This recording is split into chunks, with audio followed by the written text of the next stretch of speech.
Sahabat semua, ketemu dengan saya lagi Dr. Caroline Tirtajasa SPOGK. Hari ini kita akan bincang tentang apa yang harus dilakukan jika tes IVA positif.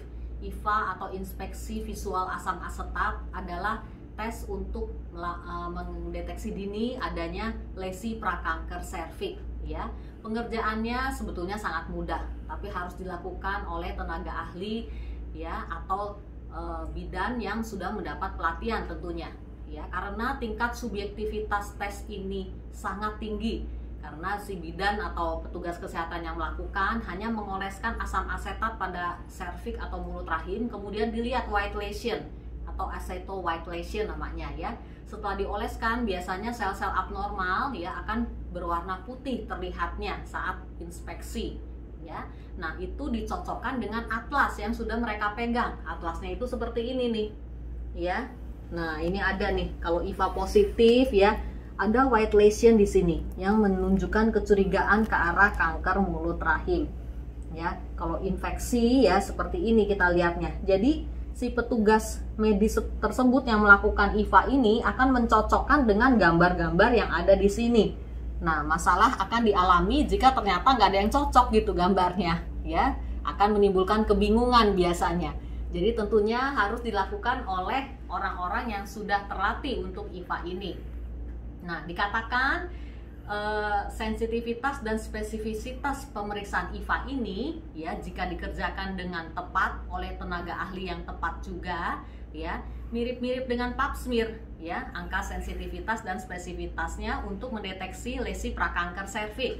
Nah, sekarang apa yang harus dilakukan jika tes IVA ini positif? Ya. Nah, kalau tes IVA positif, langkah yang berikutnya sama dengan hasil pap smear positif ya. Kita harus lanjutkan dengan kolposkopi ya, kolposkopi dan biopsi terarah. Jadi si aceto white lesionnya ini kita lihat dengan lebih detail dengan kolposkopi sehingga lebih jelas terlihatnya ya. Kemudian akan dibiopsi atau diambil jaringan yang berasal dari lesi putih ini. Kemudian dilakukan pemeriksaan patologi. Ya, jadi jaringan tersebut akan dipotong-potong dan diperiksa di bawah mikroskop oleh seorang dokter patologi anatomi untuk melihat apakah sel-sel serviksnya itu masih normal atau sudah berubah ke arah lesi prakanker dan bahkan kanker mulut rahim. Nah, setelah itu ditindaklanjuti ya tentunya dengan sesuai dengan protokol kanker mulut rahim ya. Nah, berhubung pemeriksaan IVA ini angka subjektivitasnya sangat tinggi ya, untuk kota-kota besar yang sudah bisa melakukan pap smear, biasanya pap smear dipandang lebih cocok ya, karena biasanya kita hanya mengambil sampel ya, kemudian juga sampel akan dikirim ke lab patologi anatomi dan dokter patologi anatomi yang akan mewarnai dan melihat di bawah mikroskop langsung ya. Diharapkan tingkat subjektivitasnya tidak terlalu tinggi sehingga hasilnya juga bisa lebih akurat. Dan ibu-ibu semua juga sudah tahu ya, yang lebih akurat dari pap smear itu dan IVA ini juga ada, namanya TinPrep, dan memang hanya ada di fasilitas kesehatan yang di kota-kota besar ya. Nah, pemeriksaan TinPrep ini lebih akurat lagi karena sel-sel yang menghalangi pembacaan pap smear itu dicuci.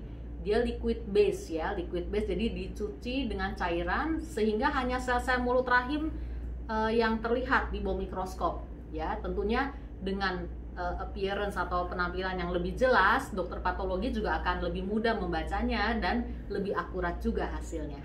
Sekian dan terima kasih, semoga menjadi manfaat.